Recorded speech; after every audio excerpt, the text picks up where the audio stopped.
여러분 안녕하십니까? 뉴스라이브 문을 엽니다. 열대야로 잠 못 이루신 분 많으시죠? 어젯밤에는 30도가 넘는 초열대야가 이어졌습니다. 어제 이 시간에 39도 기록이 경신되지 않길 바란다고 말씀드렸는데 오늘도 모든 관심은 과연 39.6도를 넘어서냐에 있는 것 같습니다. 식지 않은 서울, 오늘도 계속되겠습니다. 8월 2일 뉴스라이브 지금부터 시작합니다. 오늘의 헤드라인입니다. 어제 서울 지역 39.6도로 관측 이래 최악의 폭염을 기록한 가운데 오늘도 39도가 넘는 기온이 계속되겠습니다. 국가철도망 구축 계획에 반영됐지만 갈등을 빚어왔던 위례 과천선이 정부 주도로 추진됩니다. 사업에 탄력이 붙을 전망입니다. 최근 어린이집 통학 차량에 아이가 갇히는 사고가 연이어 발생하자 잠든 아이를 확인하는 특수한 장치를 부착한 통학 차량들이 늘고 있습니다. 어젯밤 용산구의 한 여행사 사무실에서 화재가 발생해 소방서 추산 850만 원의 재산 피해가 발생했습니다.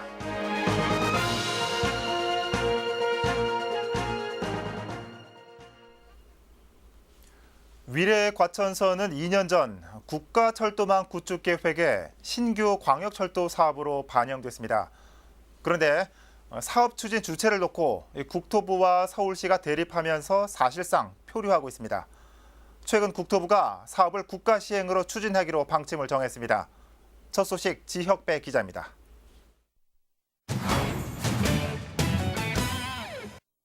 여기 사실 굉장히 교통의 오지고 교통의 달동네라고 할 수 있습니다. 그래서 어떤 노선이 선택되든 여기가 절대로 소외되지 않는 이런 사거리역 신설을 통해서 원주로의 교통정체 문제를 상당 부분 완화를 시킬 거다. 지난달 열린 신임 강남구청장의 주민과의 대화 시간. 위례 과천선의 추진 상황과 노선 유치 방안을 묻는 질문이 쏟아집니다. 하지만 지난 2016년 국가철도망 구축 계획에 신규 광역철도 사업으로 반영됐다는 것뿐 아직까지 노선이나 정거장 같은 계획은 확정된 게 없습니다. 당초 국가사업으로 발표됐기 때문에 정부가 추진해야 한다는 서울시와 노선의 80% 이상이 서울을 지나기 때문에 서울시가 사업비를 부담해야 한다는 국토교통부가 입장차를 드러냈기 때문입니다. 사실상 표류하는 사업에 국가 시행 방안과 최종 노선안 조기 결정을 논의하기 위해 지난해 9월엔 토론회도 마련됐습니다. 이런 상황에서 국토부는 최근 위례 과천선을 기존 도시철도의 연장선이 아닌 신설형 노선으로 보고 국가 시행, 운영 원칙을 밝혔습니다. 정부 사업으로 추진하기로 한 겁니다. 복정에서 경마공원까지 15.2km 구간의 예상 사업비는 경전철 기준 1조 2천억 원입니다. 사업비 분담률은 국비 70%에 지방비 30%로 자치단체의 재정 부담을 줄였습니다. 위례 과천선 사업이 드디어 국가 주도의 시행 사업으로 추진한다는 국토부의 정식 보고를 받았습니다. 향후에 우리 개포와 이른가 세곡 지역의 주민들의 교통 불편을 들어줄 위례 과천선 사업이 이번을 계기로 본격 정상 궤도에 오른 만큼 앞으로도 착공과 완공까지 일사천리로 사업이 진행될 수 있도록 위례 과천선은 서울시와 경기도가 노선과 차량기지, 정거장에 대한 검토를 거쳐 국토부에 사업을 건의하고 국토부는 기획재정부에 예비타당성 조사를 신청하는 절차가 남아 있습니다. 딜라이브 서울 경기 케이블 TV 지역배입니다. 해마다 폭염 때면 등장하는 곳 중에 하나가 바로 이 쪽방촌일 겁니다.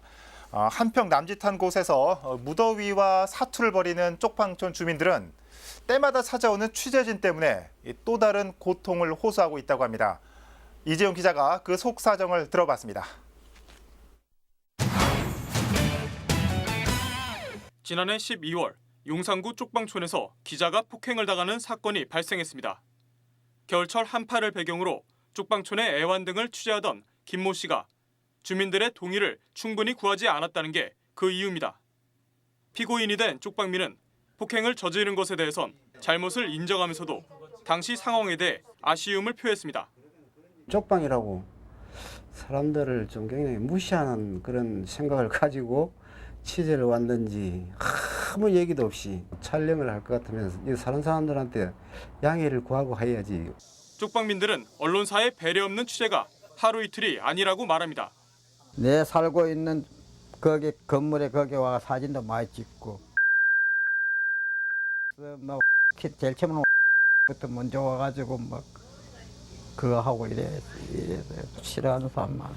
병원에 갔더니 병원까지 찾아와가지고 인터뷰를 한 달 주고 와서 그랬어요. 되게 좀 불쾌했어요. 쪽방촌의 부정적인 면만 비춰지는 것도 취재진이 달갑지 않은 이유 중 하나입니다. 근데 제가 알기로는요 제대로 보도되는 게 하나도 없어요. 거의 우리만 바보가 돼 있더라고요. 상황이 이렇다 보니 용산구 쪽방촌엔 몇몇 언론사의 출입을 거부하는 안내문이 부착된 상태입니다. 이거 뭐 모자이크 처리해가지고 나간다 뭐 이런 얘기도 없이 방을 들고 나고. 쪽방민들은 개개인의 사연이나 아픔을 헤아려달라는 입장입니다. 여기 있는 사람은 자기 과거를 숨기고 싶거든요. 이런 꼴을 해가 저희 가족이 본다면 어떻게 했어요? 안 좋죠. 악이 있어 그런 건 절대 아니에요. 폭행에 이어 언론사의 출입을 거부한다는 안내문마저 내걸은 용산구 쪽방촌. 폭염 속에서도 취재진의 발길은 계속되고 있습니다. 딜라이브 서울 경기 케이블 TV 이재용입니다. 서울 39.6도 기록적인 폭염입니다. 올여름 최악의 폭염으로 대한민국의 가마솥입니다. 서울시가 폭염을 재난으로 규정하고 긴급 대책을 내놓았습니다. 자세한 내용 전해드립니다. 서울시가 폭염을 자연재난으로 규정했습니다. 그동안 폭염은 재난 및 안전관리기본법상 재난으로 규정돼 있지 않았던 상황. 그렇다 보니 대응 매뉴얼도 없었습니다. 서울시의 조례를 통해 재난으로 규정되면 재난관리기금을 폭염 예방과 사고에 사용할 수 있게 됩니다. 폭염으로 인한 피해에 대해서 복구 등의 지원 근거를 마련하고요. 폭염의 예방과 대응 등의 재난관리기금을 적극 사용할 수 있는 제도적 근거를 마련하는 것입니다. 폭염 취약계층 관리 계획도 내놓았습니다. 독거노인 생활관리사 등 1000여 명의 인력을 방문과 상시 안부에 활용하고 노숙인 밀집 지역 순찰도 하루 15번으로 2배 이상 늘립니다. 노숙인 무더위 쉼터와 샤워실은 24시간 운영됩니다. 쪽방촌 주민 무더위 쉼터는 밤 10시까지 연장 운영되고 건설 근로자가 매시간 15분씩 휴식할 수 있도록 감독도 강화됩니다. 폭염으로 실직하거나 휴폐업하는 등 생계 유지가 곤란한 가구를 적극 발굴해서 생계비를 한 100만 원 정도, 의료비 100만 원 등을 긴급 지원할 예정입니다. 이 밖에도 시민 누구나 이용할 수 있는 무더위 쉼터 3,250여 곳 중 야간과 휴일에도 운영하는 연장 쉼터도 확대됩니다. 딜라이브 서울 경기 케이블 TV 박용입니다. 이처럼 연일 폭염이 이어지는 가운데 서울시가 에너지 빈곤층을 대상으로 선풍기 등 냉방 물품을 지원합니다. 서울시는 내일부터 67개 사회복지관에 선풍기 500대와 쿨매트 700세트를 전달할 계획입니다. 전자제품 회사가 일부를 기부했고 나머지는 시민 후원으로 조성된 서울에너지복지시민기금을 통해 마련됐습니다. 서울시는 올해 폭염이 예년보다 더욱 길어질 것으로 예상되는 만큼 지난 1, 2차 지원에 이어 추가 지원을 결정했다고 밝혔습니다.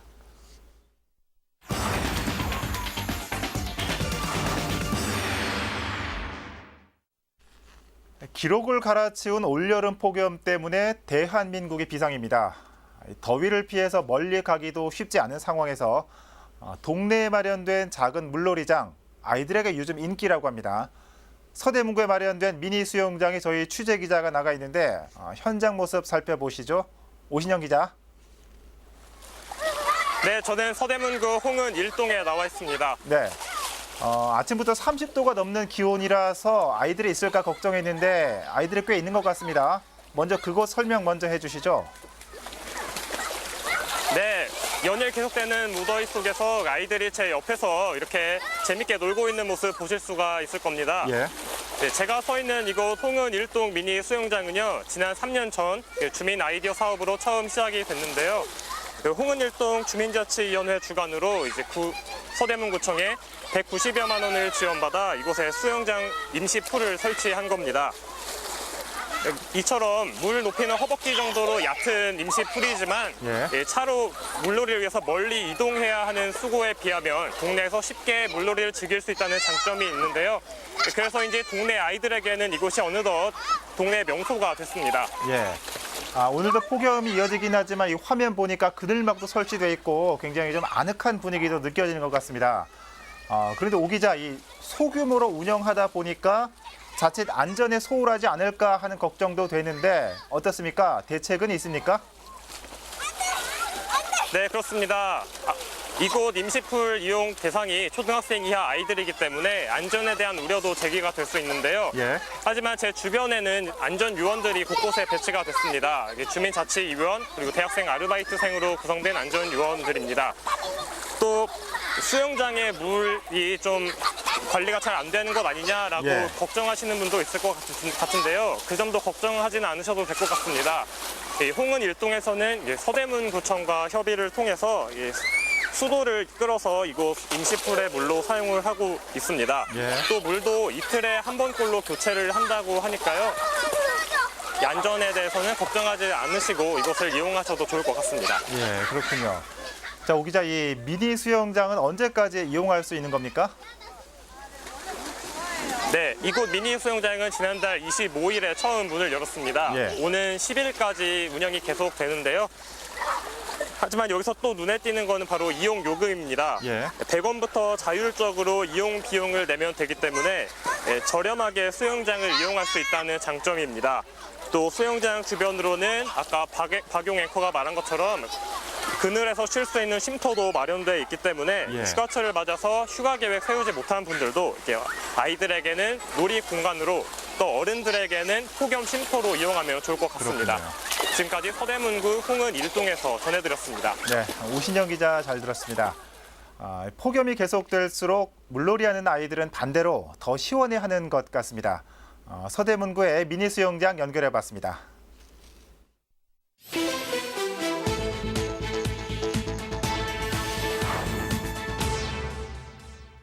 어젯밤 9시 40분 용산구 원효로에 있는 한 여행사 사무실에서 화재가 발생했습니다.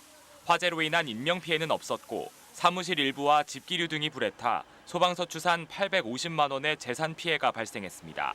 소방당국은 1층 사무실에 설치된 냉장고에서 불이 시작된 것으로 보고 있습니다.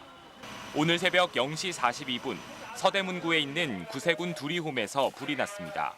3층 프로그램실에서 시작된 불은 건물 일부와 내부 집기류 등을 태워 172만 원의 재산 피해를 냈습니다. 건물 1층과 2층에 있던 신생아와 영아를 포함한 38명이 인근 아파트로 대피해 인명피해는 없었습니다. 뉴스라이브 사건 사고였습니다.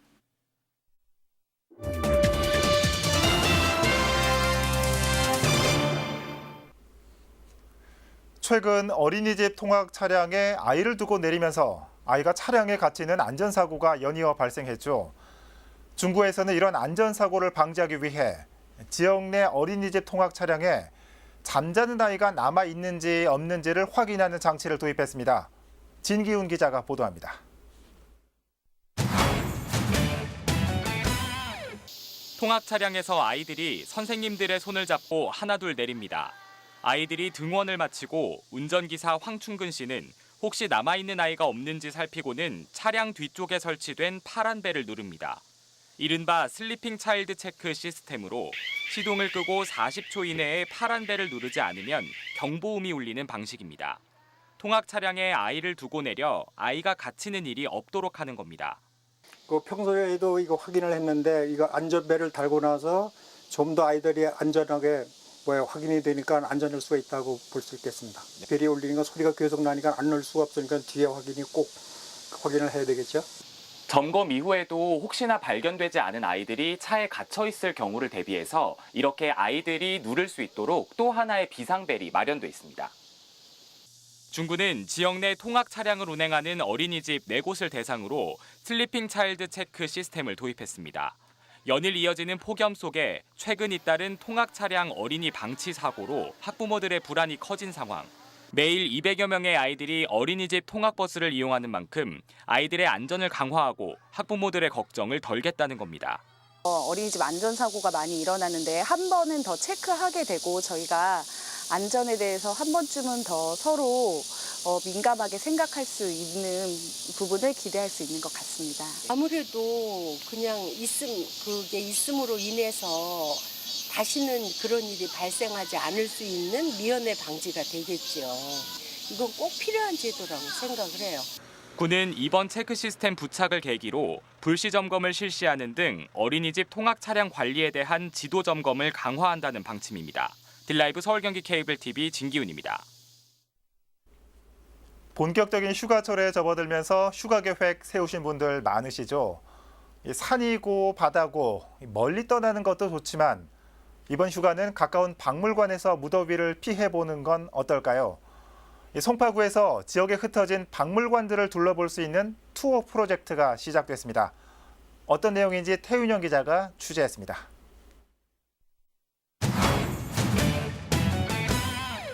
박물관 입구에서 아이들이 작은 책자를 건네봤습니다.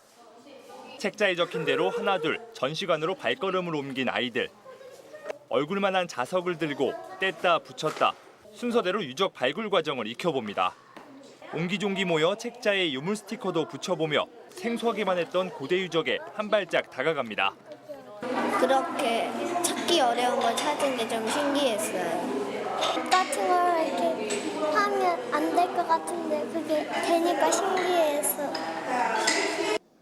음식과 일상을 주제로 현대미술전이 펼쳐지고 있는 한 미술관. 이곳에서 아이들은 오늘 관람한 맛깔스러운 음식 작품들을 책자에 직접 그려보며 색다른 추억을 쌓아갑니다. 방학이라서 물놀이 좋기도 한데 미술관에 이렇게 오는 것도 참 좋은 것 같아요.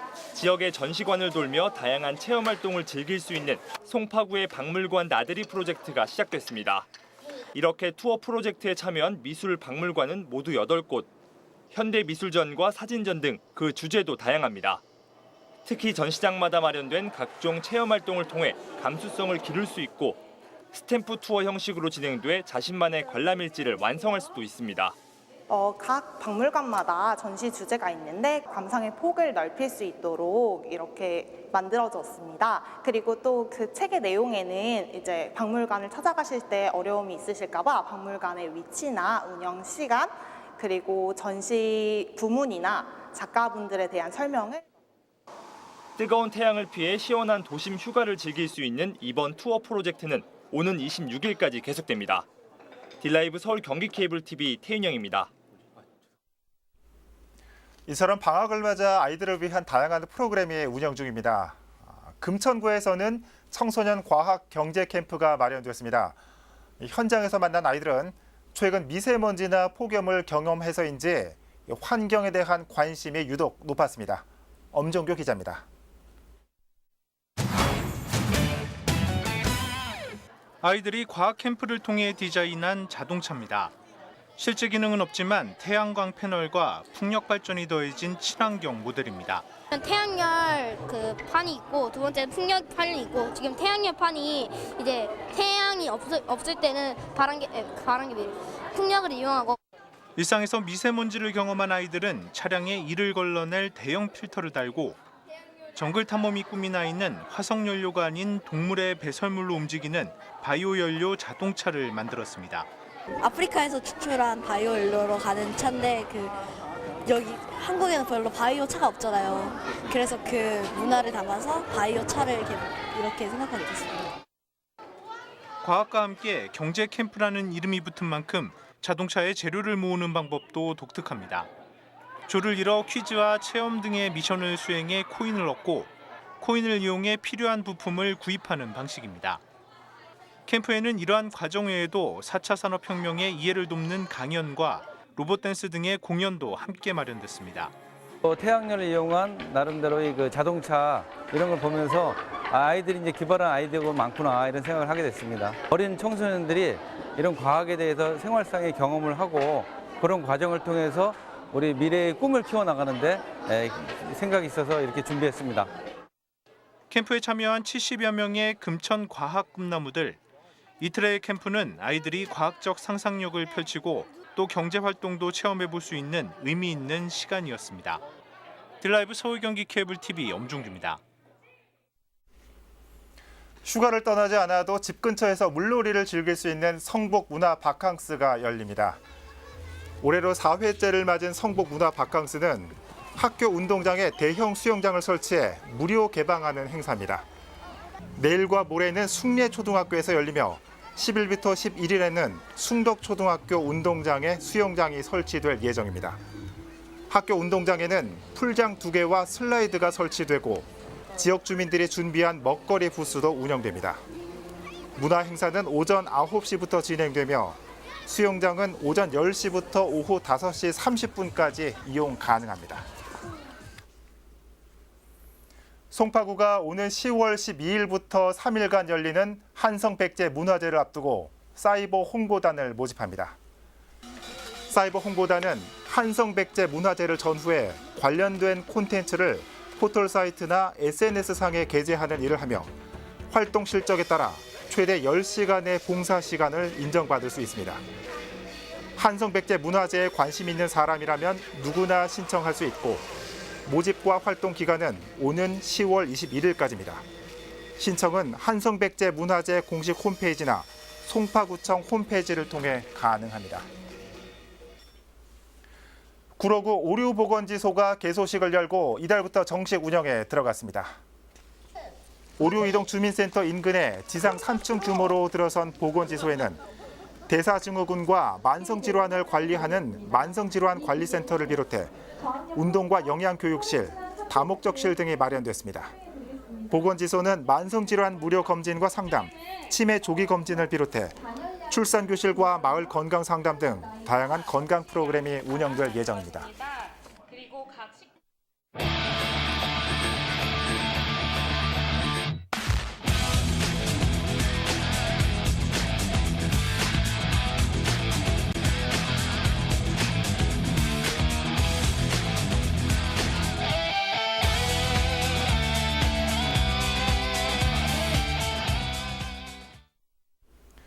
부동산을 잡겠다며 시작된 파리 대책이 꼭 1년이 지났습니다. 강남 집값은 어느 정도 잡혔지만 서울 집값은 뛰고 있다는 평가가 많습니다. 서울 아파트 10채 중 2채는 6억 원을 초과한다고 하죠. 이 폭염 걱정과 함께 집값도 다시 뜨거워지는 건 아닌가 우려도 커지고 있습니다. 뉴스라이브 마칩니다. 시청해 주셔서 고맙습니다.